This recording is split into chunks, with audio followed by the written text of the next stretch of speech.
بەناوی خی گەورە سڵاوتان لێبێت لەم بەرنمەیەدا قسە دەکەین لەسەر تێڕوانینی وڵاتە یەکگرتوەکانی ئەمریکا لە دوای داعش بۆ عێراق لە هەمبەر چەند پرسێک کە تا ئێرە جێگەی مشت و مڕن بۆ قسەکردن لەسەر ئەمەش هەرێک لە بەڕێزان لە ستۆدیۆی سلەیمانی کاگنوزادی مهندس چاودێری سیاسی لە ستۆدیۆی هەولێری پایتەخت دکتۆر ڕێبوار بابکەی مامۆستای زانکۆ لەگەڵمانن و بڕیاری ژوایە دکتۆر ڕێبوارکەری مامۆستای زانکۆ هەر لە ستۆدیۆی سلەیمانی بەڕێزیشان لەگەڵمان بێت بە خێراتنی میوانە بەڕێزەکانم دەکەم بەخێر بێ کاگنەوزاد هەروەها بە خێراتنی میوانە بەڕێزەکەی شاری هەولێرشم دکتۆر ڕێبوار بابکەی دەکەم دەمەوێت لە بەڕێزیانەوە دەست پێ بکەم. دکتۆر ڕێبوار دەمەوێت لە بەڕێزت بپرسم خۆت دەزانی تا ئێرە ئێمە تا ئەندازەیەکی زۆر نزیک بوونێتەوە لەوەی کە بڵین لە بەردەم کۆتایی هاتنی داعشین وەکو ڕێخستن وەکو ئەوەی کە خۆیان ناوە بە دەوڵەت و هەمووش لە چاوەڕوانی دوای داعشن. لە زمنی ئەو چاوەڕوانیانە چاوەڕوانی هەیە لە چۆنیەتی تێڕوانین و مامەڵەی وڵاتە یەکگرتوەکانی ئەمریکا بۆ دوای داعش لەگەڵ عێراق تا ئێرە ئێمە دەتوانین بڵین کە فعلەن وڵاتە یەکگرتوەکانی ئەمریکا خاوەنی تێڕوانینێکە بۆ عێراق لە دوای داعش لە عێراق.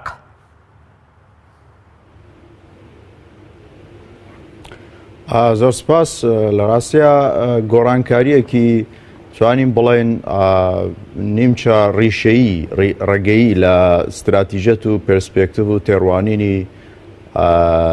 ئەمریکا لە سەردەمی ئێستای ترامپە بە بەراورد لەگەڵ سەردەمی ئیدارەی ئۆباما سەبارەت بە پرسگەلێکی سیاسی جیۆسیاسی استراتیژی لە ڕۆژهەڵاتی ناوەڕاست بەدیەکرێ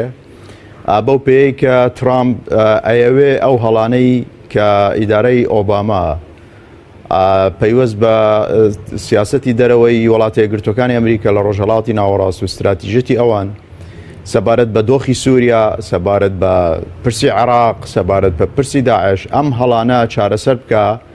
و خاڵی جەوهەری کە ترامپ و ئیدارەی ترامپ ئەیانەوێ ئیشی لەسەر بکەن ئەویش ئەوەیە گەڕانەوەی شکۆی ئەمریکایە بۆ ئەمریکا کە دوای ئەوەی کە ئیدارەی ئۆباما بە هەموو پێوەرێک و بە پێی بۆچوونی بەشێکی زۆر لە پسپۆرانی باری پەیوەندە نێودەوڵەتەکان کە ئیدارەی ئۆباما شکستێکی گەورەی هێنا لە دۆخی سووریادا و لە پرسی داعش بە هەمان شێوە ئەمە خاڵێکی دیکە هەر دیسان گۆڕانکاریە لە تێڕوانینی ئیدارەی نوێی ئەمریکا سەبارەت بە هەڵومەرجەکان و سەبارەت بە دۆخەکان. ئیدارەی ترامپ نەک هەر ئێوێ ینی ئیدارەی دۆخەکە بکە بەڵکو ئێوێ چارەسەری دۆخەکە بکە یعنی چه ئەوەی کە پەیوەست بێ لە سووریا یاخود پەیوەست بێ لە عێراقا و بەتایبەتی پرسی داعش یعنی کاتێک کە ئیدارەی ترامپ هێزەکانی یەپەگە پڕچەکەکە مەبەستێتی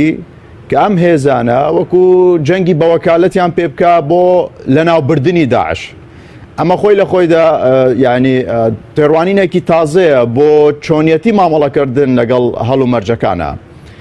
ئەوەی پەیوەست بێ بە عێراقا لە ڕاستیدا من پێم وایە ئیدارەی ترامپ لە بەردەم دوو ڕوویاندایە سەبارەت بە پرسی عێراق و پرسی عێراق لە دوای داعشە. ئیدارەی ترامپ باشە زانێک کە لە ناو عێراق بڵین بابەتێک کە نوێ مەطرحە پرسی ڕیفراندۆمی هەرێمی کوردستانە لە بەرامبەرە هێزە شیعەکانە ترامپ باشە زانێک کە ڕێگە نادەن یان ڕازی نابن بەلانی کەم بە ینی ئەنجامدانی ڕیفراندۆمە لەوەیە ئیدارەی ترامپ ئەوێ بە شێوەیەک مامەڵە بکە لەگەڵ پرسە هەنۆکەیەکان کە لە دوای داعشە یعنی ئەو پرسانەی کە لە دوای داعشە سەر هەڵدەدەن بە بۆچوونی من پرسگەلێکی جیۆسیاسیە بێ پرسگەلێکی استراتیژیە بێ ئەوەی کە پەیوەست بە هەرێمی کوردستان لەوەیە قەتیزە بێتەوە کە هەرێمی کوردستان داوای ڕیفراندۆمەکە ئەوێ بە شێوەیەک مامەڵە بکە لەگەڵ ئەو ڕووداوانەی کە پێشبینیە کرێ لە دوای داعشە چونکە داعش ئێستا لە نەمانە دەتوانین بڵێ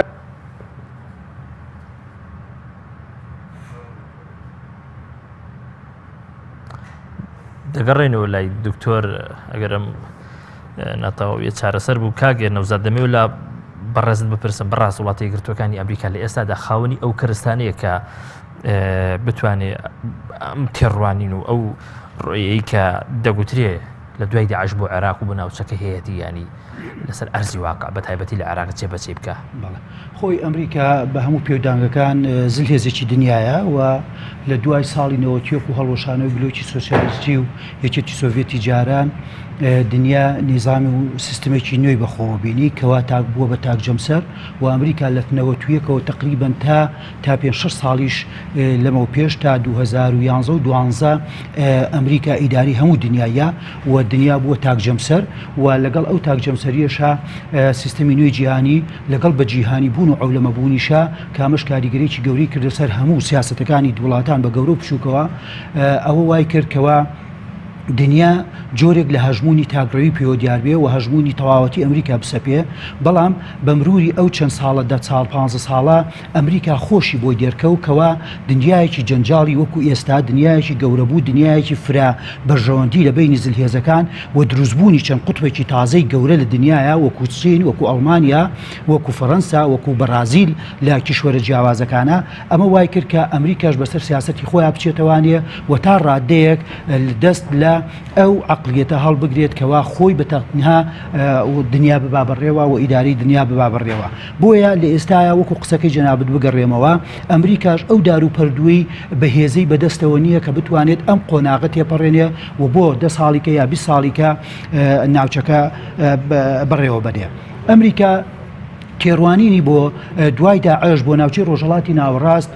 هەمیشە تێڕوانینێکی استراتیژی هەبوو بۆ ئەم ناوچەیە چونکە ناوچەی ڕۆژهەڵاتی ناوەڕاست خۆتان زان ناوچێکی زۆر گەرمە زۆر حساسە و زۆر گرنگە بە نیسبەت هەموو زلهێزەکانی دنیاوە و هەمووشیان هەوڵ دەدەن تا بتوانن جێگە پێگەی خۆیان لەم ناوچەی قایم بکەن و بتوانن خاڵێکیان هەبێ کە لێوانێ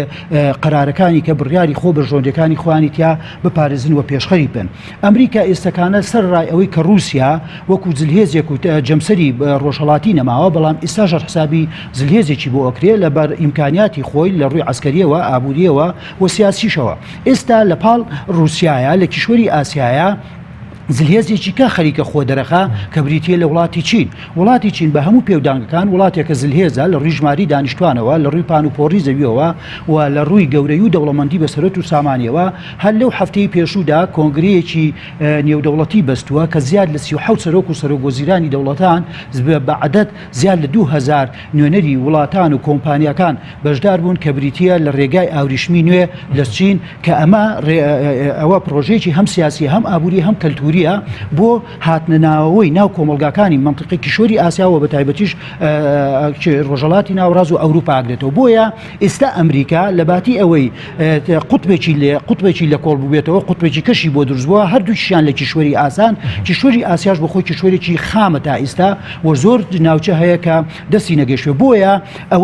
ئەوەندەی استراتیژی ئەمریکا بۆ ڕۆژهەڵاتی ناوەڕاست وەکو خۆی ماوەتەوانێ ئێستەکانە بەنیازە ڕوو بکاتە کیشوەری ئاسیا بۆ بەرەنگاربوونەوە بۆ سیاسەتەکانی سینی تازە و رووسیا و خۆشتانە مەترسی کۆریای باکووریش لە ئارایە. خاڵێکی گرنگتری ئەوە ئەمریکا طبعا لە ئەم ڕوانگە استراتیژی بۆ کیشوەری ئاسیا و بەرەنگاربوونەوەی سیاسەتەکانی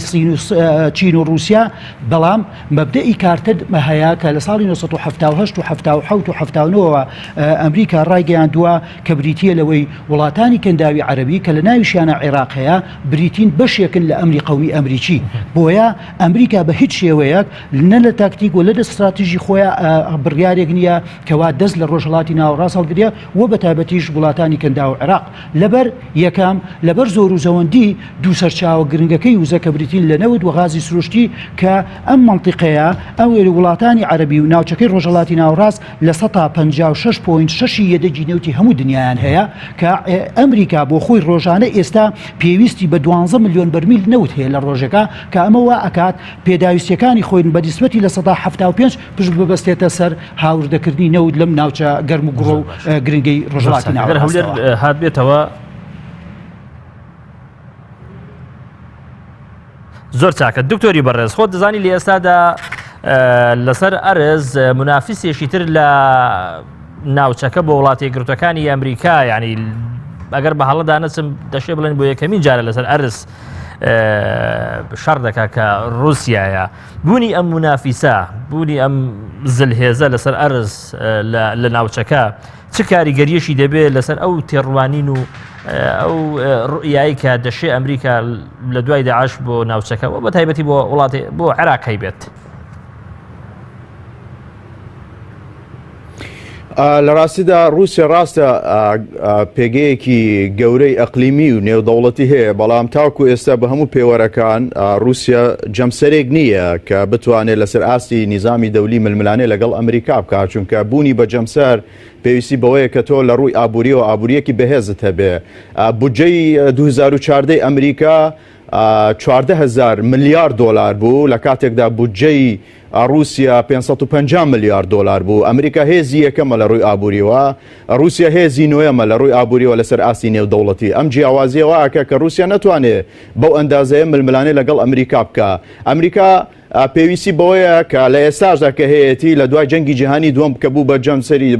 بە تایبەتی لە دوای ڕوخانیەتی سۆڤێتی جاران کۆمەڵێک ناوچەی جیاوازی هەیە لە ئاسیا لە دکتۆری بەڕێز دکتۆر هەز ناکەیت چانسی رووسیا لە ناوچەکە لە چانسی ئەمریکا لە ئێستادا باشترە بۆ اعتیبارەی کە رووسیا سێ وڵات لە ئێستادا لانی کەم هاوپەیمانیەتی لە ناوچەکە، سێ وڵات کە بێکترەوە بەسراون ئێران، عێراق و هەروەها ئەو حکوومەتێکی کە لە دیمەشق تا ئێستا کە شەرعیەتی هەیە.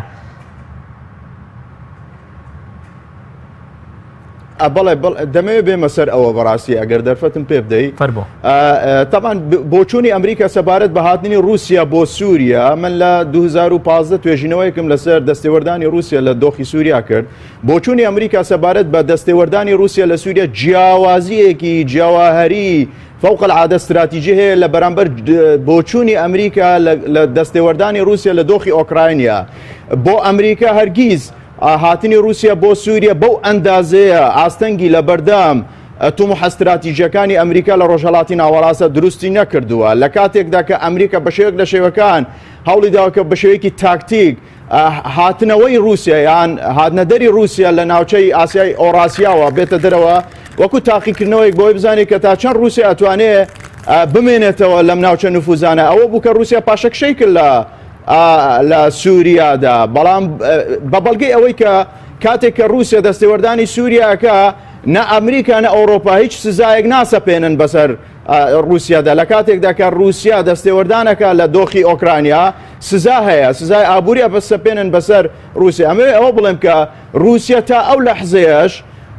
لەحزەیەش نەیتوانیوە ئاستەنگ دروستکە بەرامبەر بە توموحەکانی و بەرامبەر بە استراتیژەتی ئەمریکا لە ڕۆژهەڵاتی ناوەڕاست. خاڵێک کە زۆر جەوهەری ئەمەوێ قسەی لەسەر کەمەوەیە ئەمریکا تێڕوانینی ئەمریکا سەبارەت بە سووریا جیاوازە لەگەڵ تێڕوانینی ئەمریکا سەبارەت بە عێراق. ئەمە حەقیقەتێکە، ئەمە فاکتێکە کەواتە دەوڵەتێکی وەکو ئەمریکا لە چوارچێوەی استراتیژەتی ئەمریکا لە ڕۆژهەڵاتی ناوەڕاست دەشکرێ بڵێن کە تێڕوانینی ئەمریکا سەبارەت بە پرسگەلەگیەکان جیاوازن لە ڕۆژهەڵاتی ناوەڕاست. لە ئێستاە بۆ ئەمریکا پرسی سووریا پرسێکی گرنگە، بەڵام پرسی داعش بڵێن لە بەشار ئەسەد گرنگترە. ئەوێ ئەمریکا ئەوێ هەنگاو بە هەنگاو سیاسەتی هەنگاو بە هەنگاو مامەڵە بکە ئیدارە ئێستای ترامپە، ئەوێ کە داعش لە ناوبەرێ اینجا ئیش بکات لەسەرەوەی کە بەشار ئەسەد بە چ میکانیزمێک لە ناوبەرێ. اینجا پرسی ئەمریکا یا استراتیژەتی ئەمریکا لە ڕۆژهەڵاتی ناوەڕاست لە ڕاستەدا بۆ ئەمریکا لە ڕاستیدا پرسی ئێران زۆر گرنگە. ئەمریکا باش تێگا کە بەهۆی ئەوەی کە هاوسەنگی هێستێک چووە لە بەردوو هۆکاری سەرێکی دوای ئەوەی کە سەدام حوسێن لە 2003 دەڕوخێ و دوای ئەوەی کە حرەکەی تاالبان لە ئەفغانستان دەڕوخێ قەوسی نفوزی ئەمریکا نفوزی ئێران لە ڕۆژهەڵاتی ئەفغانستانەوە دەست پێ دەکات تا ڕۆژهەڵاتی کەنارەکانی دەریای سپی ناوەڕاست کە سووریەیە. ئەمە بۆ ئەمریکا باش تێگە کە ئەمە مەترسیەکی زۆر گەورەیە. لە ئێستاە ئەمریکا بە پاڵپشتیکردنی سعودیا و وڵاتانی کەنداوی عەرەبی تەنانەت ئیسرائیلیش ئەیەوێ لە فۆرمێکی تازە هاوپەیمانیەک بە ناوی ناتۆی عەرەبیەوە لە ڕۆژهەڵاتی ناوەڕاست دروستکە بەرامبەر بە پەرەسەندنە نفوز و هێزەکانی ئێران لە ناوچەکەیە. ئەمە بۆ خۆی گۆڕانکاریەکی گەورەیە لەسەر تێڕوانینی ئیدارەی ترامپە لە بەرامبەر بە هەڕەشەکانیان بەرامبەر بە بەڵاوبوونەوەی نفوزی ئێران لە ڕۆژهەڵاتی ناوەڕاستە. هەرچی پەیوەستیشە بە عێراقا وەکو لە دەستپێکیشدا ئیشارەتم پێدا ئەمریکا ئەیەوێ هەنگاو بە هەنگاو لەگەڵ پرسی عێراقا مامەڵە بکە، نایەوێت بڕیار بدایە، ناوێت سیاسەتێک دابڕێژێ بۆی پێش ڕووداوەکان بکەوێتەوە. ئەمریکا باش تێگا کۆمەڵە گۆڕانکاری جیۆپۆلۆتیکی بەڕێوەیە لە دوای داعش لە عێراقا لە پرسی دوای داعشە. ئەوێ بە هەنگاو بانگاو لەگەڵ ئەو پرسانە یەک لای بکاتەوە بۆ ئەمریکا زۆر گرنگە دۆستی کورد لە دەست نەدا لە هەمان کاتیشدا ئەمریکا بەنیازە کە عێراقێک دروست ببێتەوە ئاوا ببێتەوە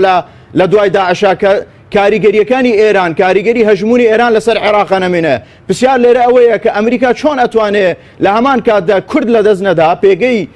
جیۆپۆلیتیکی کورد لە دەست نەدا چونکە پێویستی بە کوردە بۆ پرسی ئێرانە بۆ پرسی سووریایە لە هەمان کاتیشدا ئەو مەبەستەی بێنێتە دەی کە عێراقێک ئاواکە کەمتر کاریگەری ئێرانی بەسەرەوە بێت بۆ ئەمە لە ئێستا ئیش لەسەرەوەکە کە ئەم هاوپەیمانێتیە دروست بکە ئەم هاوپەیمانێتیە ئەگەر ئێوە دیقەت بدەن یعنی بۆ نمونە ئیمارات کە یەکێکە لەو هاوپەیمانەتێک کە ناویان ناوە ناتۆی عەرەبی لە کاتێکدا کە مانۆری سەربازی بە هێزەکانی ئیمارات و هێزەکانی ئیسرائیل و هێزەکانی ئەمریکا و سعودیا لە نیمچە دوورگەکانی یۆنان ئەکرێ ئەمە بۆ یەکەمین جارە لە مێژووی پەیوەندی نێودەوڵەتەکانە نهاتووە کە دەوڵەتێک ئاعترافی بە دەوڵەتێک ئاعترافی بە ئیسرائیل زۆر سپاس دەکەم دکتۆری بەڕێز دکتۆر بەخێر بێ سپاس دەکەم زۆر دکتۆر لە ئێستادا قسەکردن یان بیرکردنەوە لەوەی کە وڵاتی یەکگرتوەکانی ئەمریکا عێراق گەڕێنێتەوە بۆ 2003 ئەوەی بە تایبەتیش لە سەرەتاکەی دابینیمان ئەوەی کە چزانم جارێکی کە بەزلیسێکی حکم دروستکاتەوە حاکمێکی مەدەنی دابنێتەوە خۆت دەزانی لە ئێستادا عێراق لانی کەم لە بەغدا خاوەنیش حکوومەتێکی بەهێزە هەژمونی وڵاتانی ئیقلیمی هاتووی ئێرانی بەسەرەوە یعنی مەمە قورزنی بۆ وڵاتە یەکگرتوەکانی ئەمریکا زۆر ینی قسە لەسەرەوە بکەین کە بگەڕێنەوە بۆ 2003 بەڵێ زۆر سپاس بۆ بەڕێزان سڵاو بۆم بە ڕێزانش کە لێرە و بینەرانی عەزیز لە ڕاستیە ئەبێت تۆزێک بە دقیقی سەیری ئەو واقعە بکەین کە ئێستا بەڕێوەیە و دوجار بڕێ لەسەرەوە بدەین کە ئەمریکا توانێت چی بکات لێرەدا لە ڕاستیە بێ بۆ ئەمەش پێویستمان بۆیە هەر سەیری ئێستا بکەین بزانین چیە گوزێ لە ڕاستیە لە ئێستا ناوچەکە بە شێوەیەکی گشتی و لە نێویشاندا عێراق وردە لە دەست ئەمریکا هێراوەتە دەرەوە یان لانی کەم ئەگەر دۆستی ئەمریکا بێ هاوپەیمانی نییە ئەمریکا ئێستا لەم قۆناغەیە بی لە گەڕانەوەی هاوپەیمانەکانی یەکە گێڕانەوەی هاوپەیمانەکانی گرنگە دۆست بە تەنها با بڵین ڕێگاچاری ئەو نییە یاخود بە تەنها بیکردنەوە نییە لە دروستکردنی دۆست بریتە دروستکردنی هاوپەیمان چونکە دوجار بۆ قۆناغی داهاتوو ئیشی گرنگ ئەکەوێت ئەسوی ئەم هاوپەیمانانە لە بەرامبەریشدا ئەمریکا توانێت کاری گەوریان بۆ ئەنجام بدات لەمڕۆ هاوپەیمانانەی ئەمریکایشیان لەسەر بۆ دوای داعش بەڵێ لەمڕۆ ئێستا ئەمریکا بە کۆی گشتی لە ناوچەی ڕۆژهەڵاتی ناوەڕاستایی کۆمەڵێک گەنگاوی زۆر گرنگ بنێت جارێ یەکێک لەو هەنگاوە گرنگانە بڕیار وایە چەند ڕۆژی داهاتووە ترامپ یەکەم سەردانی تەمان لە نەریتی باوی ئیداری ئەمریکای هەمیشە یەکەم سەردانی سەرۆک بۆ وڵاتانی دراوسێ بۆ بوارەی ئیقلیمیەکەی خۆی بووە مەبەستم لە قارەی ئەمریکا و بە تایبەتی بۆ مەکسیک بۆ کەنەدا بۆ وڵاتانە بەڵام لە ئێستا یەکەم سەردانی ترامپ بۆ دەرەوەی وڵاتی خۆی سەرەکی بە ڕۆژهەڵاتی ناوەڕاستی بێ و بزات بە تهدیدش بۆ سعودیە بۆ سێ ئامانجی گرنگی دیاریکراوە کە یەکی کامبریتە لە کۆکردنەوەی کۆبوونەوە لەگەڵ دەوڵەتی سعودیا و کۆی کە دەوڵەتێکی زلێزەوە ئێستا کاریگەریکی گەورەش هەیە لەلایەن کوڕی مەلیکی سعودیا مەلیک سەلمان کە کوڕەکەی محەممەدی کوڕی سەلمانە بە حکمیەوەی هەر لە مناڵیەوە لە نێو سیاست و هینی ئەمریکا ینی سناعی قەراری ئەمریکا گەورەبەوە ڕۆڵێکی کاریگەری گەورەی هەیە و بۆش ناسراوە کە هەموو شتێک ئەباتەوە هەموو تاوانی کەم ڕۆژهڵاتە ئەباتەوە یەخەی ئێران ئەڵێ ئێرانە ئەم تاوانە ناکامش ترامپی خۆشە دانی کەم ئیدارەکەی ئەوی لە وستایە ئەمەیان ئەوێ بۆیە بە دڵنیاییەوە ئەوەی چێکە لەوانە لەو ئامانجە گرنگانە دواتریش بریتی لە کۆبوونەوەی لەگەڵ کۆمەڵێک لە قادەی عەرەبی گرنگ لە عەرەبی و ئیسلامی لە سعودیا کە تەنانەت عێراقیش داوەتی ئەو کۆبوونەوەی کراوە بڕێڕای بەڕێز سەر و کۆمار بڕواتە ئەوێ و لەگەڵیشیا دوجار قسەکردن لەسەر هەندێک لە هەنگاوەکانی تر بە تایبەتیش لەگەڵ ئیمارات بە تایبەتی تریش دوای کۆبوونەوەی لەگەڵ میری ئەبوزەبیە لە ئیمارات لێرەیە کۆمەڵێک شتی گرنگە ئەویش ئەوەیە کە ئەمە دلیل لەسەرەوەی کە ئەمریکا گرنگێکی زیاد ئەداتەوە بەم ناوچەیە ناوێ ئەم ناوچەی لە دەست بڕوات ئەمریکا ئێستا و پرسیاری بەڕێز ئەمریکا ئێستا کۆمەڵێک هاوپەیمانی گرنگی پێشووی هەبووە کە ئێستا دەستی چووە لەوانە سووریای هەبوو کە پێشتر هاوپەیمانی بوو لە پێشتردا هەندێک دۆست بە تایبەتی سەردەمی حافز ئەسەدا دۆستایەتێکی باشە بوو لانی کەم پەیوەندیکی گرنگ هەبوو ئێستا دەستی چووە ئەمریکا عێراقی هەبوو کە ئەگەر دۆستی ئەگەر هاوپەیمانیشی نەبوو بێ دۆستی بوو بەڵام ئێستا ئەم دۆستی ئەمریکا هاوپەیمانی بەرەیەکی ترێکە بەرەیەکی جیاوازەکە بەرەی ئێران و رووسیا بەنسبەتەوە خراپە وەروەها یەمەن کەوتووە کە ئەمە یەکێک بوو لە دۆستەکانی ئەمریکا لە قۆناغ ڕابردووەمە بۆ گرنگ بوو و ئیسرائیل ئێستا لە هەموو کات زیاتر قابلی ئەوەیە کە بەهۆی ئیسرائیلەوە یان تەوژمی جیاوازی ناکۆکی نێو ئەم کۆمەڵگەی وڵاتانی ڕۆژهەڵاتی ناوەڕاست بەرامبەر بە ئیسرائیل کەم بێتەوە بەهۆی هەژمونونەکانی ئێرانە چونکە دوجار وڵاتانی عربی پێیان وایە کە ئەگەر ئیسرائیل دژمنیان بێ بەڵام دوجار دژمنەکەشیانە کە ئێرانە لەم ڕۆوە ئەمە وامان پێڵێکە لە قۆناغی داهات و ئەمریکا بی لە گەڕانەوەی هاوپەیمانەکانیەکە بۆ نمونە یەکێک لەو شتانەی کە لەگەڵ حەیدەر عەبادی سەرۆکوەزیرانی عێراقی باس کراوە قسە لەسەرەوە بۆ کە ڕێگەی پێدەن چەند خولێکی تریش پاڵپشتێکن بۆی کە پۆستی سەرۆکوەزیران وەربگرێت کە بەرزترین پۆست لە ڕووی دەسەڵاتەوە لە عێراقدا لە بەرامبەرەوە ئەوەدا پێویست ناکە ئەو هاوپەیمانی ئێران بێ کرێت دۆستی ئێران بێ بەڵام پێویستەکە هاوپەیمانی ئەمریکا بێ ئەمە پێویستی بە گەڕانەوەی بۆ کۆمەڵێک ڕێچکە و سکەی گرنگی دیاریکراوە هەروەها لە ڕاستیا و شتێکی ژەیە کەمتر باسەکرێ لە چەند فاکتێک و حقایقێک کۆبوونەوەی جیاوازی شەبووە کە ئێستا ئەمریکیەکان زۆر ڕویان لە تیاری سەدریە لە عێراقدا کە پێیان وایە ئەمە تیارێکی عەرەبی عێراقیە نەک تیارێکی نزیک لە ئێرانی ئەوە بێ بەتایبەتیش دوایەوەی کە لە خۆپیشاندانەکانی پێش داگیرکردنی پێشگرتنی پەرلەمانی عێراقەوە لەلایەن خۆپیشاندەرەکانەوە لێکێک لەو دروشمە گەورانی کە لە ساحەی تەحریر لە بەغدا بەرزکراوەتەوە بریتە دەرکردنی ئێران ئەمە بەنسبەت ئەمریکیەکانەوە شتێکی زۆر گرنگە شتێکی زۆر پێویستە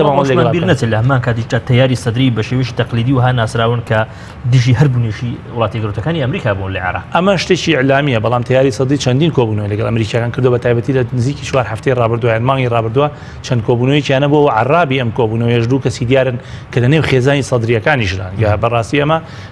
زیاتر ئەوانەی کە لە بەغدان ڕەنگە وردەکاری ئەم بابەتە بە جۆرە لە جۆرەکان بزان و ئەمە نیگەرانیشی لای دۆستەکانی ئێران دروست کردووە و لای ئێرانیش درستی کردووە بە تایبەتیش مەمەسن لێرەدا لای مالیکیە بەڵام ئەم تیاری کە ئێستا لە عێراق حکومەکە و تیارە ئەمریکایەوێ ئەمە بکاتەوە بە دۆستی خۆی لە هەمان کاتا سەیری کە لە سووریا بەرەیەک هەیە کە هێزێکی گەورە و کاریگەرە کە پێدەیە و هێزەکانی یەپەگەن ئەمریکا دێت چەکیانەتێ بۆی بیان کاتەوە بە دۆستی خۆی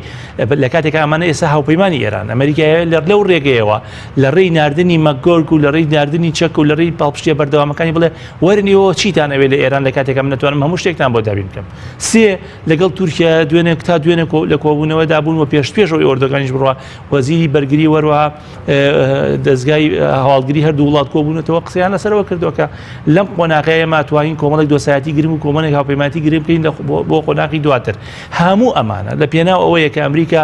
ڕێگە لە منافسێکی خۆی بگرێت کە بێتە ناوچەیە کە بریتێ لە رووسیا کە رووسیا ئەو قسەی کە دەکرێت ئایا رووسیا چانسی زیاترە لە ڕاستیا هەنگاوەکانی باشترە رووسیا نەک چانس هەنگاوەکانی باش لە ڕامەوەی ڕابردووە باشترین ڕێگا بۆ گەیشتنی رووسیا بە ڕۆژاتی ناوەڕاست بریتی بوو لە تەداخلاتی ڕاستەوخۆ لە نێو پرسەکانە سووریا لە کەیسی سووریایە لە ترسی ڕووداوەکانی عێراق ڕوویدا ئۆباما نێتوانی با بڵین ئەگەر ڕاست بێم قسەیە شەرمنانە مامەڵێن لەگەڵ دۆخی سووریا نیە ئەتوانی بڕیارێکی حەکیمانەی ڕاستەوخۆی بە قوت بدە هەرچەندە بڕیاری ناردنی چەکی بۆ پێدە بڕیاری ئیداری ئۆبامایە بەڵام نەیەتوانین جێبەجێ بکە یان بۆ نمونە بڕیاری هاوکاریکردنی ئۆپۆزیسیۆنی سووریا هەر بڕیاری ئیداری ئۆبامایە بەس نەیەتوانین جێبەجێ بکە ئێستا لەم قۆناغەیە لە جێبەجێکردنی ئەم حاڵەتەیە شتێکی زۆر گرنگیەویش ئەوەیە ئەمریکا ئەوێ هەنگاوەکانی تونتر بکاتەوە لە رووسیا لە ڕێی حوسیەکانەوە لە ڕێی دەسەڵاتدارانی بەشێک لە دەسەڵاتدارانی گەورەی سووریاوە لە ڕێی ئێرانەوە لە ڕێی بەشێک لە عێراقەوە لە ڕێی حیزبوڵای لوبنانیەوە تەواو کە ئەمانە ئێستا تۆ دیقەت بە ئەم ناوانی کەم نیە هەموو هێزە بە قووەتەکانی ئەم ناوچەیەن لەبەرەوە لە ڕێی ئەم هێزانەوە هات هاوپەیمانی دروست کرد و هاتوتە ئەم ناوچەی کۆنتڕۆلی بەشێکی بەرچەی ئەم ناوچە ناکە تەنانەت لەگەڵ تورکیاشە کە کێشەیەکی هەبوو دوجار تورکیای وای ئیجبار کرد کە بەشێک لە اعتزاری بۆ بێنێتەوە سەردانیشی بکات بۆیە ئەمە لەم قۆناغەیە شتێکی گرنگ گەێنێتە پێشەوەی ژوەی ئەمریکای ئەمانە لەدەست منافسەکەی دەربێنێ بە تایبەتیش کە ئەو پێی وایە منافسەکەی بە تەنیا بریتینە لە رووسیا بریتە لە رووسیا و هێزی ئیقلیمیانەی کە ناکرێت لە بەرەی ئەمریکا بن کە لە گرنگترینیان ئێرانە بۆیە من پێم وایە ئەمریکا لە قۆناغی داتووە بی لە عێراقێکی دۆستی ئەمریکا کاتەوە بە هەموو حکومڕانەکانیەوە مەبەستم بە کورد و بە شیعەش و بە سوننا و بی لە سووریای کاتەوە کە دۆستی ئەو بێت و بی لە یەمەنێک تەنانەت ئەمڕۆ شتێکم خوێندەوەی لە نووسەرەکان ئەڵێ پێشبینیە کرێ ئەمریکا لە قۆناغی دوای لە قۆناغی هەوڵدان بۆ هێنانەوەی هاوپەیمانەکانی بی لە شتێکی تر بکاتەوەی هێنانی حوسیەکانە بە ئاراستەی خۆی بە ئەوێ حوسیەکان نەچنە ئەو بەرەیەوە کە بیهێنێتە دەرەوە چکە چوون بیهێنێتە دەرەوە لەو بەرەیە کە بەرەی ئێران و رووسیایە بۆیە ئەمە دلیلە لەسەرەوەی کە ئەمریکا لەم قۆناغەیە ئیش ئەکات لەسەر ئەوەی کە هاوپەیمانی هێزە منافسەکانی بەرەولای خۆی بێنێت زۆر چاکە کارتەکانی وڵاتی یەکگرتوەکانی ئەمریکا بای ئەوەن کە بتوانێت پرۆسێژ وەها گەورە لەسەر ئەم چەند ئاستە لێکتری جیاوازە لە چەند ناوچەیەکی جیاوازیانی بەکاربهێنێ خۆی وڵاتێکی ئەمریکا خۆ بۆچی با پێوتێت زلهێز وڵاتێکە مؤسساتیە وڵاتێکە تاریخ و مێژوویەکی تقریبن 200 ساڵی هەیە خۆ زۆر کۆن نییە بەڵام وڵاتێکە هەموو پایەکانی سیاسی ئابووری کۆمەڵایەتی عسکەری هێندە بەهێزی کردووە کە دەتوانێت زۆر باش بیر بکاتەوە و یەکێک لە شانسەکانی ئەمریکا و زلهێزیەتەکەی خۆی دووری لە منطقە ساخینەکانەوەیە ئەو زۆر باش مەناطقەکان لە دوورەوە ئەبینێ بەڵام ئێمە کە لە ناوچەکەیان وەزعەکانی خۆمان نابینین بۆیە ئەو ستراتیژێت و تاکتیکی خۆی وادانا بۆ ئەم منطقانە بالفعل قسەکەی تۆ ڕاستە زلهێزێک ئەتوانێت ئیداری هەموو دنیابا من وەکوتم لە نەوەتوێکەوتان نزیکەی 2011 قوتبی تاگو لە دنیاە و توانیشی دیدارەیەکی تا ڕادەیەک باش و سەرکەوتوو بە دیبێنێ بەڵام ئەزانێت کە گۆڕانکاریەکانی دنیا لە تاقە و قودرەتی ئەوەیان نییە کە بە تەنیا خۆی شانی باتە بەر جاران مەسەلەن بەریتانیای عوزماشی لەگەڵا بگۆکو هاوپەیمانێکی استراتیژی کۆن بەڵام خۆمان ئەبینین ئێستا بەریتانیا زیاتر ڕوو لە کەسبوون و پاشەکشەش حتا لەسەر کیشوەری ئەوروپا و دەرچوونی لە یەکێتی ئەوروپا ئەمانەوە ئەکا کە ئەمریکا بەڵێ ئەتوانێت لەسەر لە یەک کاتە و لە یەک مستەوایە دنیا بینی خۆی تێڕوانینی خۆی هەم بۆ کیشوەری ئاسیا هەم بۆ کیشوەری ئەفریقا هەم بۆ کیشوەری ئەمریکای لاتین کە زۆر مهمن و گرنگن ئەوانە هەمووی جێبەجێ بکە ئەمە سیفەتی زلهێزیەتی من لەگەڵ هەنگێ قسەکانی هەردوو هاوڕێمە لەوانەیە کۆک نەبین ئەمریکا زۆر جار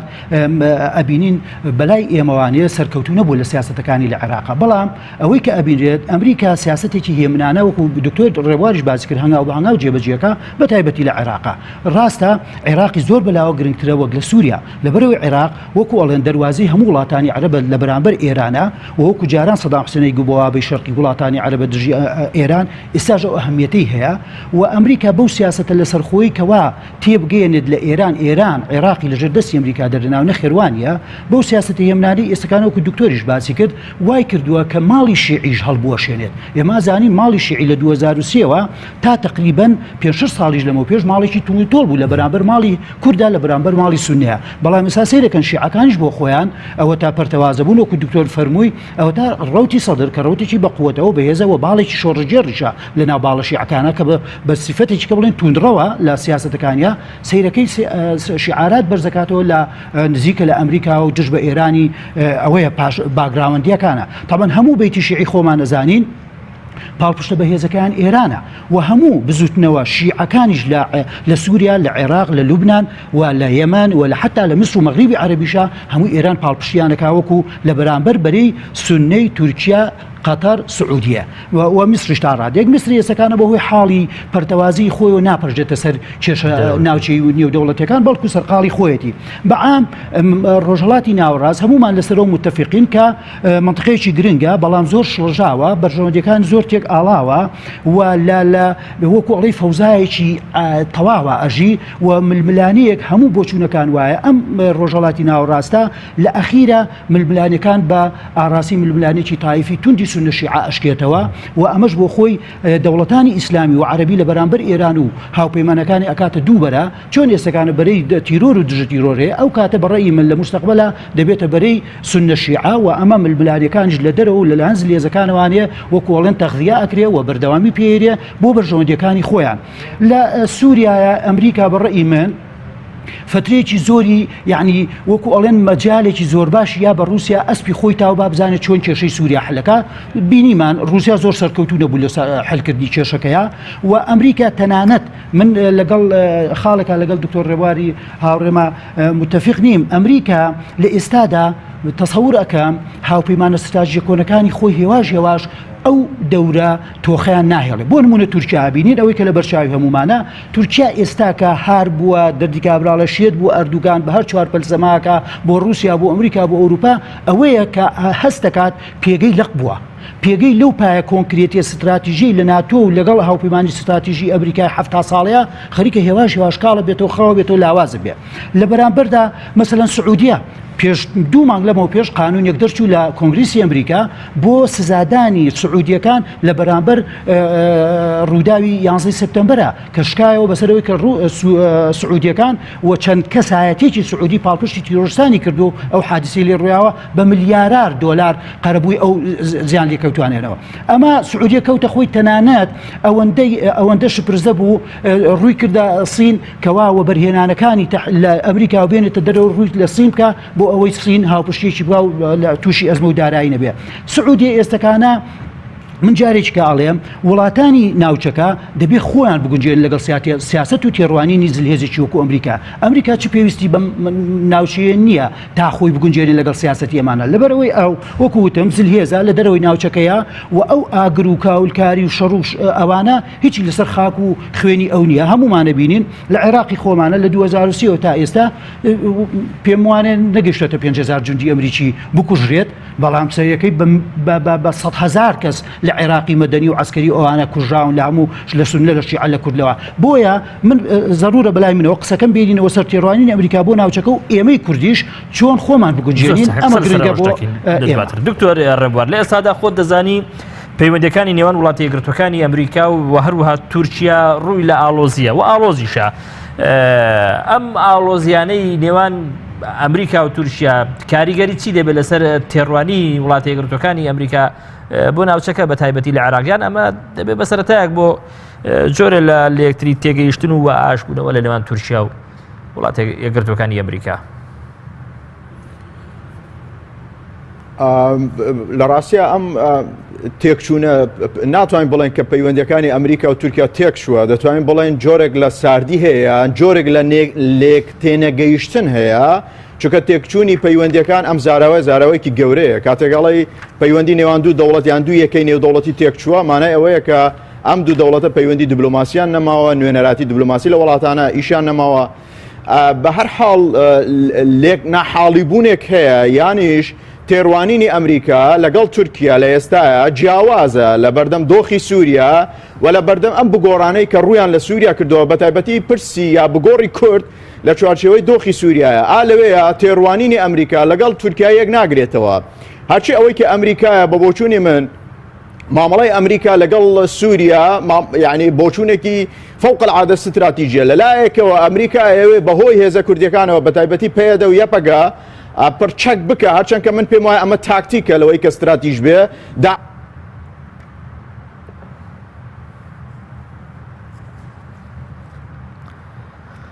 بەداخەوە جارێکتر تووشی کێشە بووینەوە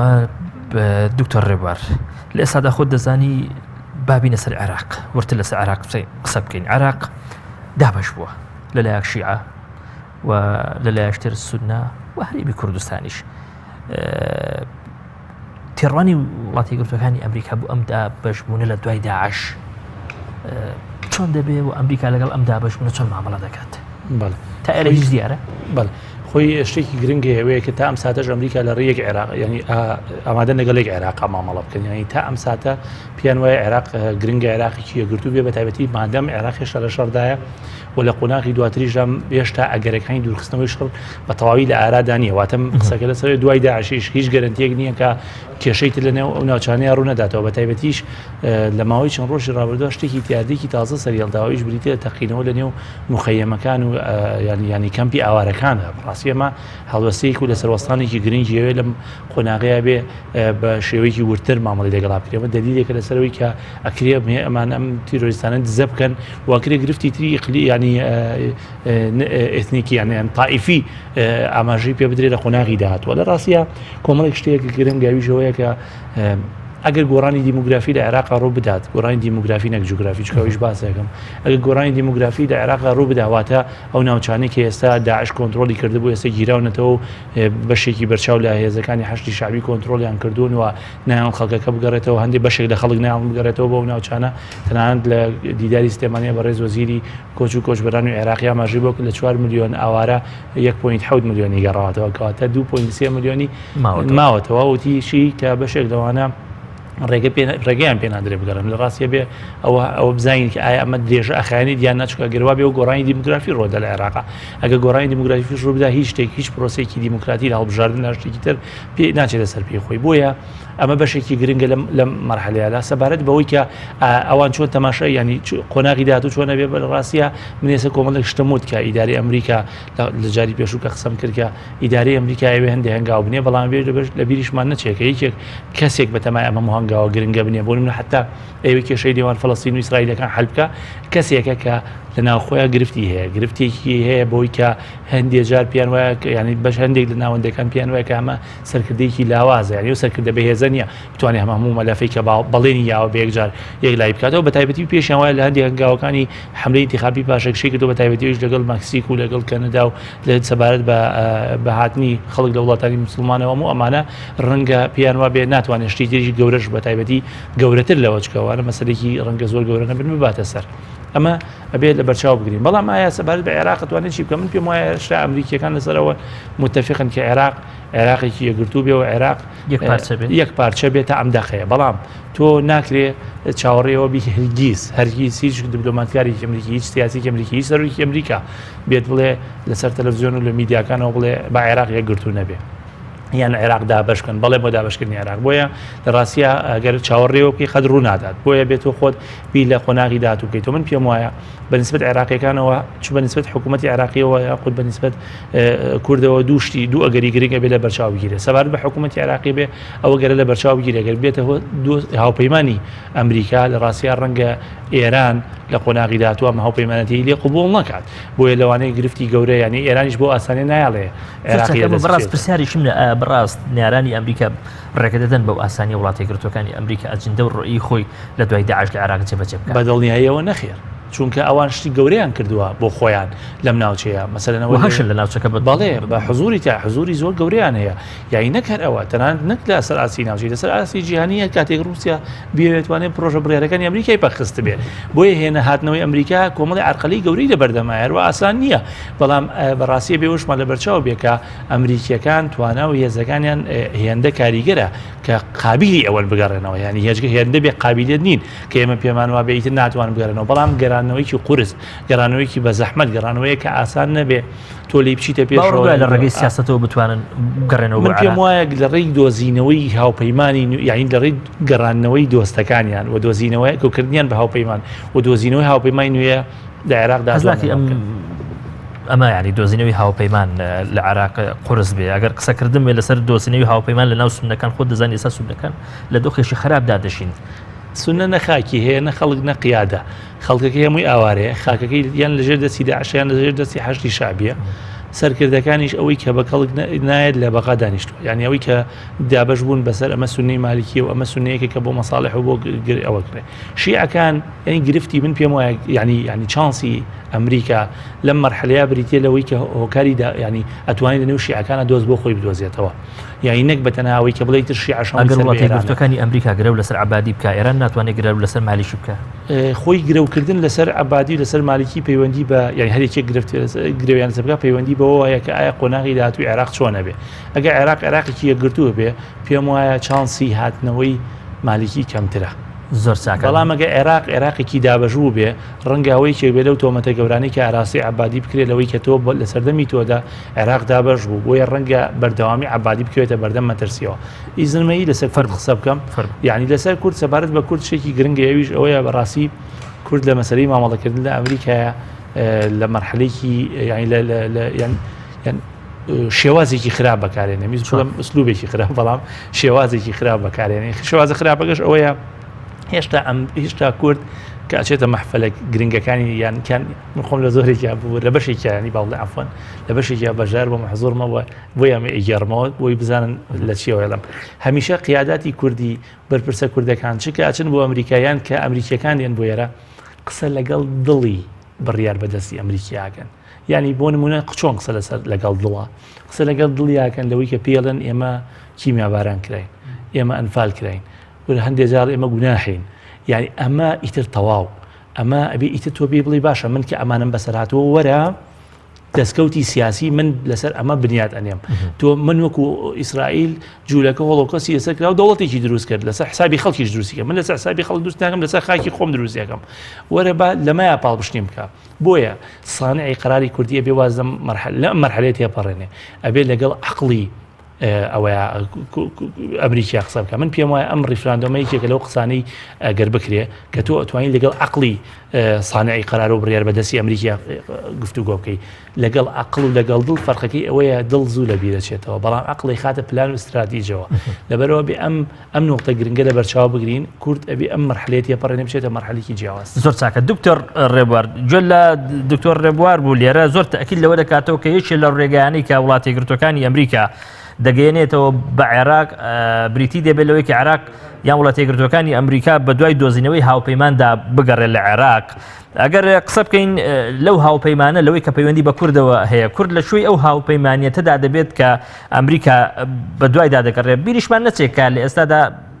دابەشبوونێک هەیە لە ناو هێزە کوردیەکان بەڕێز لەو بارەوە دەڵێ چی؟ حقیقەتێک هەیە فاکتێک هەیە ئەویش ئەوەیە کە ئەمریکا لە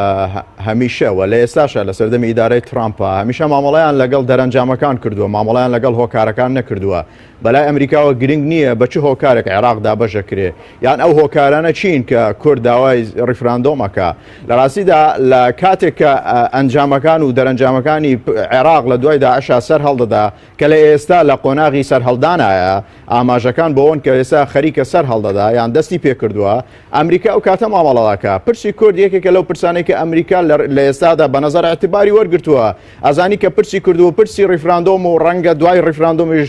بانگەشەی دروستبوونی دەوڵەتی کوردستان یەکێک بە لەو پرسانەی کە ڕوبەڕووی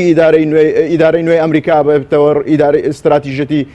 ترامپ ئەبێتەوە بەڵام لە هەمان کاتیشدا ممکنە ئەمریکا بە دیفاکتۆ مامەڵە لەگەڵ ئەم پرسەیە بکە کاتێک کە ئەمریکا ئەڵێ من لە دژینیم مانایەوە بە شێوەیەکی ناڕاستە و خۆ لەگەڵ ئەوەشە کە ئەگەر ئەم هەڵومەرجە بێتە پێشەوە ڕەنگە مامەڵەیەکی لەسەر بنەمای دیفاکتۆ مامەڵەی لەگەڵ بکە هەرچی پەیوەستیشە بە عێراق وەکو باسم کرد لە ئێستا بۆ عێراق بۆ ئەمریکا لە دوای داعشە لەوەیە زۆر گرنگە کە ئەمریکا ئەوێ عێراقێکی دیکە بنیاد برێتەوە ئاوا بکرێتەوە کە کەمتر بکەوێتە ژێرکاریگەری هەژمونی ئێرانە من دەبێت ڕووتر چارچێوەیەدا بۆ دکتۆری بەڕێز دکتۆری بەڕێز من دەمێت پرسیاری ئەوە لە بەڕێزت بکەم شاراوە نییە کە هێزە کوردیەکان قسەی ئەویان لەسەرە کە لایەکیان بەلای ئێراندا و لایەکیان بەلای تورکیادایە ینی ئەمە ینی چۆن ڕنگدانەوێکی دەبێت بەسەر جوڵەی ئەمریکا بە ئاراستەی هەرێمی کوردستان بۆ دۆزینەوەی هاوپەیمانێکی کوردیانە پرسیارەکەی من ئەوەیە ئەگەر ئێوە دیقەتتاندا بێ مامەڵەی ئەمریکا لەگەڵ دوو هێزی سەرەکیە لە کوردستان لەگەڵ پارتی و لەگەڵ یەکێتیە دقیقتر بڵێن لەگەڵ ئەو دوو هێزەی کە لە حکوومەتی هەرێمی کوردستان دەورێکی کارایان هەیە کە پارتی و یەکێتیە بەلای ئەمریکاوە ئەم بۆ چوونە فەرعیانە ئەوەی کە لەگەڵ ئێرانەوە لەگەڵ تورکیا زۆر کاریگەری ناکاتە سەر تێڕوانین ئەمریکا سەبارەت بە هەرێمی کوردستان هەرێمی کوردستان لە چەند گۆشەنی گایەوە گرنگە بۆ ئەمریکا یەک ئەگەر بێت و دەوڵەتێکی بەناوی کوردستانەوە دروست بێ لە باشووری کوردستان بێگومان تاکە دەوڵەتێک دەبێت کە ڕاستە و خۆ دان بە ئیسرائیل بنێەوە ئیسرائیلیش دانی پێنەوە تاکە هاوپەیمانێک دەبێت تاکە دەوڵەتێک ببێ کە لە ئایندەدا لەسەر بنەمای هاوپەیمانی استراتیژی لەگەڵ ئیسرائیلە ئەم دەوڵەتە هاوپەیمانی دروست بکە ئەمە یەک دوو ئەم دەوڵەتە کە دروست بێ لە ئێستاە بۆ بەرەی بۆ هاوپەیمانەکانی ئەمریکا کە وڵاتانی کەنداوی عەرەب بە تایبەتی سعودیا زۆر گرنگە چونکە ئەوە هەرێمی کوردستانە کە لە عێراقدا لە چوارچەوەی عێراقدا نەکەوتۆتە ژێر کاریگەری و هەژمونی ئێران واتە هەرێمی کوردستان نەبووتە بەشێک لە ناوچەی نفوزی ئێرانە ئەکرێ لە ئایندەیە کە دەوڵەتێک بە ناوی کوردستانە دروست بێ لە بەرژەوەندی تێڕوانینە استراتیژیەکانی سعودیا و ئەمریکا کۆتایی پێدە دیسانیشەوە ئەمریکا ینی هەرێمی کوردستان بۆ ئەمریکا لە ئێستاە گرنگە لەبەرەوەی کە هاو سنوورە هاوتخومە لەگەڵ ئێرانە ئەمە بۆ خۆی ئەوەکی ینی خاڵێکی جیۆسیاسیە بۆ ئەمریکا کە ئەڕوانێتە بەڵام ئەوەی کە پەیوەست بێ بە عێراق وەکو باسم کرد ئەمریکا لە ئێستا ئیش لەسەرەوە کە هەر بۆیەشە بانگهێشتنامەیەکی ئاراستەی کە سەرکردایەتی و سەرکردەکانی عێراق کردەوە بۆ بەشداریکردن لە کۆبوونەوەیەکی ئەمریکا لەگەڵ وڵاتانی کەنداوی عەرەبی ئەیەوێ عێراق بگەڕێنێتەوە نێو محیتی عەرەبی کەمتر بگەڕێتەوە بۆ یاخود لە ژێر چوارچێوەی هەژمونی ئێرانە بێتە دەرەوە بگەڕێتەوە نێو محیتی عەرەبی بۆیەش پێش ئەوە کە ئەمریکا دەست بەم هەنگاوە بکە سعودیا لە ڕاستیە دەستی پێ کردووە لە ڕێی ئەوەی کە لە ماوەی ڕابردوودا چەند شاندێکی ناردووە بۆ عێراقە ئەیەوێ لەسەر ئەوە ڕێکەوە لەگەڵ عێراقەکە بگەڕێتەوە باوەشی وڵاتانی عەرەبیە کەمتر بکەوێتە ژێر کاریگەری هەژمونی ئێرانە ئەمە بۆ ئەمریکا پرسێکی استراتیژیە چونکە بڵێن خەمی سەرەکی ئەمریکا لە دوای داعشەوە لە عێراقاوەیە کە چۆن کاریگەریەکانی ئێران لەسەر عێراقا کەم بکاتەوە لە کاتێکدا کە ئەمریکا سەرقاڵی ئەوەش دەبێت لە دوای داعشە کە بەشار ئەسەد لە سووریا نەمێنێ کاتێکیش کە بەشار ئەسەد لە دەسەڵاتان نەمێنێ ئەوە ئەمریکا باشە زانێت کە ئێران ئیتر دەستی ناگا بە لبنان ئیتر دەستی ناگا بە کەنداوی یەمەن ئیتر دەستی ڕاستی ئێران لە ناوچەکەیە ئەبڕێتەوە و ئێران ئیتر ناوچەی نفوزی کەمە بێتەوە دوجار کاریگەریەکانی ئێران لەسەر ناوچەکە بە شێوەیەکی گشتی کەمێتەوە دەمێنێتەوە عێراق بۆیە ئەوێ بە ئامرازی دیبلۆماسی مامەڵە لەگەڵ عێراقا لەوەی کە بە ئامرازی فشار و زەخت و ئەوە بکە عێراق لەسەر بنەمایەکە قەنەعەت بە عێراق بکە کە لە ئێستایە ئەگەر بتەوێت ئەمریکایەک هاوپەیمانی عێراق بێ ئەبێ عێراق هاوپەیمانی ئەمریکا بێ بەو ئەندازەیە کە کەمتر بکەوێتە یاخود نەکەوێتە ژێر هەژمونی ئێرانە لە ژێر هەژمونی ئێرانە بێتە دەرەوە. زۆر چاکە دکتۆری بەڕێز بەڕاز کاگێ نەوزاد بوونی دەوڵەتێکی کوردی دەوڵەتێکی تازی کوردی لە ناوچەکە دەچێتەوە خزمەتی ئەو بەرژەوەندیانەی کە لە ڕوئیەی تازەی وڵاتی یەکگرتووەکانی ئەمریکا لە دوای داعشیانی دەشەگەڵاڵە ببێ. سەرەتا من ئەو پرسیارە لە هەمومانەکەن و لە خۆشمەوەی کەم لەوانەیە پرسیارەکەم تۆزە نامۆیی تیا بێ ئایا دەوڵەتی کوردی سەر بەخۆی گەورە دروستە بێ لە ناوچەی ڕۆژهەڵاتی ناوەڕاستە لانیکەم قسە لەسەر هەرێمی کوردستان دەکەین با ئێمە باشە من ڕوانین یەکەم هەیە بە دەوڵەتی کوردی سەربەخۆ بەو پانوپۆڕی کە باسی یەکەین و خەونی هەموو تاچێکی کووردە کە نزیکەی 550 بۆ 600 هزار کیلۆمتر چوارگۆشەیە و دەوڵەمەندترین دەوڵەت دەبێ ئەگەر دروست ببێت لە نەوت و غازی سروشتیە و عدەدی نفوسیشی لە 40 بۆ 50 ملیۆن کەسە. ئایا ئەم دەوڵەتە تەنانەت زلهێزەکانیش قبوڵی ئەەکەن لە ناوچەیەکە کە ئەو دەوڵەتی ئەگەر دروست بێت لەسەر حسابی تورکیا دروست دەبێت لەبەرەوەی تورکیا بچووکە بێتەوە ئێران بچووکە بێتەوە عێراق بچووکە بێتەوە سووریا بچووک بێتەوە و دەوڵەتێکیشە بێت تەنانەت لە میسر و منافسەی میسری گەورەیەکە لەگەڵ سعودی گەورەیەکە بۆیە بەڕێی من لەوانەیە و بۆیە ئەڵێم ڕایەکەم نامۆ بێت دەوڵەتی کوردی سەربەخۆی گەورە کوردستانی گەورە خەونە و من بەڕێی خۆم شتێکی واقعی نییە بەڵێ قسەکەم ئەمەیە با تەواویکەم کورد دەبێت سیاسەتی هەنگاو بە هەنگاو جێبەجێ بکە کورد لە هەر بەشێک لەم بەشانی کە ئێستا هەمانە لەو چوار دەوڵەتەیە خەباتی خۆمان بکەین ڕزگاری نیشتیمانی سەر بخەین دەوڵەت و دەسەڵاتی کوردیتیا ئەوە بکەین لە ئەخیرە یا لە شێوەی فدراڵێت یا لە شێوەی کۆنفدراڵێتە پێکەوە گرێبین و هیچ شتێکی عیبەش نییە وڵاتانی عەرەبی 22 دەوڵەتن با ئێمە چوار دەوڵەتمان هەبێ هیچ مشکلەیەک نییە بەڵام قسەکەم ئەمەیە ئەگەر ئێمە بەردێکی گەورە هەڵبگرین دەوڵەتی کوردی سەربەخۆی گەورە لە ناوچەی ڕۆژهەڵاتی ناوەڕاستا بۆ هەموو حساسیت و گرنگیەوە ئەمە خەونیەکە نایەتە دی بۆ ئەمە قسەکەی منە. دوو باشووری کوردستان ئەگەر بێتە دەوڵەتێکی سەربەخۆ و لە عێراق جیاب بێتوانێ ئەمەش جارێکی کە سیاسەتی حەکیمان و ژیران و هەنگاو بە هەنگاویەوێ و بەرزکردنەوەی دروژمی پێناوەڕۆکی پێویست نییە و دەبێت بە عاقلانە و بە ئەتەچێت و بە دیبلۆماسیەت بچیتە پێشەوە و یەکەم کەسیشە بێ قسەی لەگەڵا بکەی دەوڵەتی عێراقی مرکزیە چونکە جیابوونەوەی تۆ لەگەڵ دەوڵەتی عێراقی مرکزیە و ئەبێ قبولبوونی ئەوت لە پێشە هەبێ و دەوڵەت ڕاگەیاندنی دەوڵەتی سەربەخۆ زۆر جاراڵێن پێویستی بە پەرلەمان و بە یاسا و بە نەتەوە یەکگرتوەکان و باوانە نەخێوانە ئەمە بۆ دەوڵەتێک ئەبێت لە کیشوەری ئەفریقای پەراوێز خراوە بەڵام بۆ وڵاتێکی گرنگی وەکو کورد و نەتەوەیەکی گەورە و لە ناوچەی ڕۆژهەڵاتی ناوەڕاستا ئەم قسەی ڕاست نییە تەنانەت لە ئەفریقاشە کاتێ باشووری سوودان جیابەوە لە دەوڵەتی سوودان بە موافقەتی دەوڵەتی مرکزی سوودان بوو لە پەرلەمانی سوودانەوە یاسایەک بۆ ڕیفراندۆر دەرچوو ڕاپرسی کرا گەێنرای و نەتەوەی گرتوەکان پرسی ئەوەی کردە نەتەوەیوی و دانی پێدانا بۆیە مەسەلەی کورد مەسەلەیەکی گرنگە قسەکەم ئەمەیە کورد دەبێت چی بکە و چۆن خۆی ڕابێنێ لەگەڵ استراتیژی نوێی ئەمریکایە من بەڕێی من هێشتا زووە لە تێڕوانینی ترامپ و ئیدارەی ترامپ تێبگەین لەبارەی کوردەوە بەڵێ لەبارەی کورد و ناوچەکەشەوە بۆ لەبەرەوەی ترامپ بۆ خۆی وەکو دکتۆریش فەرمووی سیاسێکی زۆر مەشهور نییە سیاسێکی محەنەک نییە لەم پێش 6 مانگەیەش یەک دەست بەکار بوو ئێستا تا ئێستا 6 مانگی تەواو نەکردووە ئەو هەنگاوانی کە ناوێتی ئەو بەڵێنانی لە ئینتیخاباتیاتی زۆربەی نەک هاتوۆتە دی بەڵکو شکستیشی هێناوە و بڕیارەکانی هەڵگرتنی ڤیزەی لەسەر حەو دەوڵەتی ئیسلامی و دیوار دروستکردن لەگەڵ مەکسیکا و لە ناو خۆیان لەسەر ڕەتکردنەوەی یاسای ئەوە تەمینی تەندروستی کە ئۆباما دەری کردو لە ملمناچی توندا لەگەڵ دیموکراتەکان ئەمە وای کردووە هێشتا سیاست و تێڕوانینەکان و بەرچاوڕوونی ترامپ بۆ ناوچەکەش نییە دوای سەردانەکە من تەسەورەکەم دوای ئەو سەردانی کە بەیانی دوویان لە هەفتەی داهاتوە دێتە ناوچەکە و لەگەڵ سعودیە و کەنداویەکانە کۆ بێتەوە ئەمەشی مهمە بۆ ڕوون دەبێتەوە و لەگەڵ ئێرانە من قسەیەکم هەیە دەوڵەتی کوردی ئەگەر لە باشووریشا دروست بێت وەکو دکتۆر ڕێوارە فەرمووێت دانان بە ئیسرائیلە ئەمە با لە ئێستا ئێمە دروشمێک بەرز نەکەینەوە کە دوایی دەردی کابرا ئەڵێ باجەکەی بدەین دانان بە دەوڵەتی ئیسرائیلا و هەر لە ئێستا و ئەمریکا بە ئێمە هەڵناخڵەت ئێمە یەک دوو لە ناو محیتێک و چوارچێوەیەکی دەوڵەتانی ئیسلامی و عەرەبیە ئەم بڕیارە قورسەتەوە دەوڵەتێکی بچووک لە هەرێمێکی بچووکی وەکو هەرێمی کوردستانە یەکسەر بڵێ مندان بە ئیسرائیل دانەنێم و خۆت بخەیتە بەرەی ئیسرائیلەوە ئیسرائیل ڕاستە حەلیفێکی سرتاتیژی ئەمریکایە بەڵام دانپێدانانی ژەوگە کارێکی ئاسانیە و کارێکی قورسە بۆیە ئەمریکا لە ڕۆژهەڵاتی ناوەڕاستە چەند حەلیفێکی گرنگی هەبوو بۆ نمونە میسر حوسنی مبارەک و هەموو دیکتاتۆرەکانی قەزافی لە تونس لە یەمەن لەوانە حەلیفی بوون بەڵام وەکو وتم لە بەهاری عەرەبیا دەستی لی هەڵگرتن و لە ماوەی 5-6 ڕۆژە هەمویان سەرۆنگوم بوون باشە بەڵام ئێستاش ئەزانێت و سعودیەش ئەو پایەیە گرنگی نییە کە لەگەڵ مەبادیئەکانی دیموکراسیەت و مافەکانی مرۆڤ و عەدالەتی ئیجتیماعی مەساوات تا بگونجێتەوە چونکە بۆ خۆمان دەزانین سعودیە بەداخەوە یەکێکە لە وڵاتانی کە لە قائمەی پێشێرکردنی مافی مرۆڤ لە یەکەمەکانایە بەڵێ بۆیە سعودیە ڕاستە ناتوانێت دەستی لێ هەڵبگرێت من لە پێشەیە وتم مەبدەئی کارتەر ئەوەیە وڵاتانی کەنداوی عەرەبی بە عێراقیشەوە بەشێکن لە ئەمنی قەوی استراتیژی ئەمریکا بۆیە بەڵام کورد دەبێت بە پلانێک و بە عەقلێت و بە ژیرێکی زۆر وردەوانی معاملە لەگەڵ ئەم استراتیژیە بکە بۆ ئەوەی لە کارتی فشارەوە ببێتە بە پایەکی کۆنکرێتی لە سیاسەتی ئەمریکا زۆر چاکە دکتۆری بەڕێز وڵاتی گرتوەکانی ئەمریکا لە دوای داعش لەبارەی ئەو کێشە ناوە خۆیانی کە لە هەرێمی کوردستاندا هەن پێ دوایە ینی ڕاستەخۆ بێتە سەرخەت